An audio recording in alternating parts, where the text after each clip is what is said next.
Sunny crime ન્યૂઝમાં આપનું સ્વાગત છે। વડોદરા શિક્ષણ સમિતિના ચોથા વર્ગના કર્મચારીઓને કાયમી કરવાની માંગણી સાથે અચોક્કસ મુદતની હડતાલ આજથી શરૂ।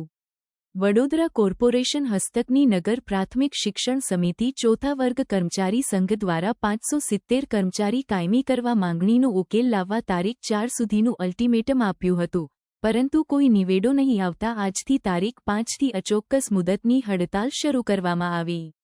શિક્ષણ સમિતિની દાંડિયા બજાર સ્થિત મુખ્ય ઓફિસ ખાતે સંઘના નેજા હેઠળ હડતાલના મંડાણ કરવામાં આવ્યા।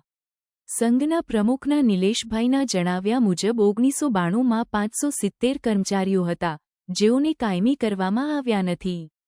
તેમણે કહ્યું હતું કે 570 કર્મચારીઓનો હાલ કોર્ટમાં કેસ ચાલુ હોવા છતાં પણ સમિતિએ ચોથા વર્ગના 4 કર્મચારીઓ કે જેઓ પટાવાળા હતા તેઓને ડ્રાઈવર તરીકે ત્રીજા વર્ગમાં બઢતી આપી કાયમી કરી દીધા છે।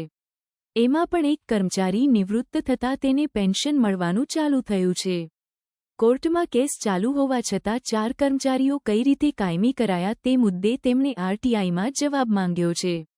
આ મુદ્દે જે કોઈ જવાબદાર હશે તે સામે તેમણે કાયદાકીય કાર્યવાહી કરવા ચીમકી આપી છે।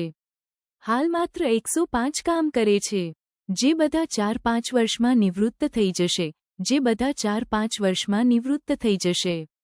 અગાઉ જે સમાધાનની ફોર્મ્યુલા નક્કી થઈ હતી તે મુજબ સંઘ કાયમી રાહે પગાર અને પેન્શન ઉપરાંત ચાલુ નોકરીએ જે કર્મચારીઓ અવસાન પામ્યા છે તેને આપવા પાત્ર લાભો આપવા માંગ કરી રહ્યું છે।